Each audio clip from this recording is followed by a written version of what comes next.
আসসালামু আলাইকুম প্রিয় তৃতীয় শ্রেণীর শিক্ষার্থী। আজকে আমি তোমাদের সাথে তোমাদের প্রাথমিক গণিত বইয়ের ৭৯ পৃষ্ঠার গণিত সমাধান করে দেব। দেখো এখানে ২ নং আছে।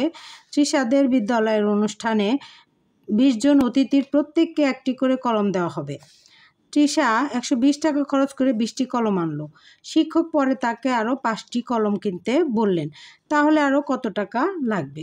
অর্থাৎ প্রত্যেককে ২০ জন অতিথি আসছে, তাদের প্রত্যেক কি একজনকে একটা করে কলম দেবে। তৃষা কী করলো? এই ২০টি কলম কিনলো। ২০টি কলম কত টাকা দিয়ে কিনলো? ১২০ টাকা দিয়ে। তারপরে আবার শিক্ষক আবার বললো যে ৫টি আনতে। সেই ৫টির দাম কত সেটা আমাদের বের করতে হবে। এখন দেখো আমি কিভাবে লিখেছি, ২০টি কলমের মূল্য ১২০ টাকা। এখন একটি কলমের মূল্য, তাহলে ২০টি কলমের মূল্য যদি ১২০ টাকা হয়, একটি কলমের মূল্য অবশ্যই কি হবে? কম হবে।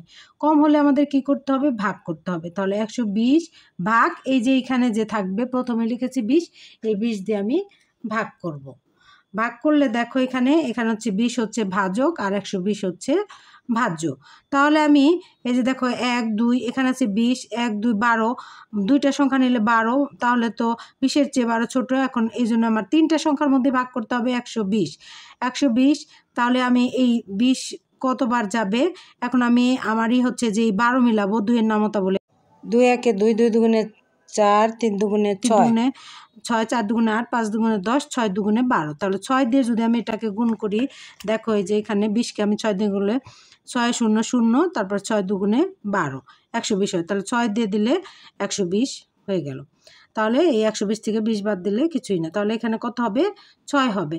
তাহলে এই যে একটি কলমের মূল্য কত বের হলো? ৬ টাকা বের হলো। একটি কলমের মূল্য ৬ টাকা বের হলো। এখন আবার একটি কলমের মূল্য যদি ৬ টাকা হয়, তাহলে ৫টি কলমের মূল্য, সুতরাং এই যে ৫টি কলমের মূল্য, তাহলে এই ৬কে যদি আমি ৫ দিয়ে গুণ করি, যেহেতু একটির দাম ৬ টাকা, তাহলে ৫টির দাম বেশি হলে কী করতে হবে? গুণ করতে হবে। তাহলে ৬ গুণ ৫, ৫ ৬ কত? ৩০। ৬-এর নামতা বলবে, ৫ ৬ ৩০। সুতরাং আরও ৩০ টাকা লাগবে। উত্তর ৩০ টাকা। আশা করি তোমরা বুঝতে পেরেছো। তো যারা প্রতিনিয়ত আমার ভিডিওগুলো দেখছো এবং আমার চ্যানেলটি সাবস্ক্রাইব করেছো, তাদেরকে অসংখ্য ধন্যবাদ।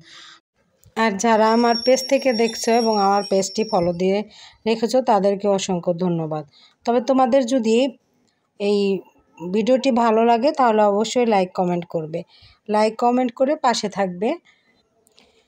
তৃতীয়, চতুর্থ এবং পঞ্চম শ্রেণীর শিক্ষার্থী, তোমরা ভিডিওটি যদি দেখে থাকো, তোমাদের যে কোনো ধরনের সমস্যা হলে তোমরা আমাকে কমেন্টে জানাতে পারো। আমি সেই ভিডিওটি করে তোমাদেরকে দিব।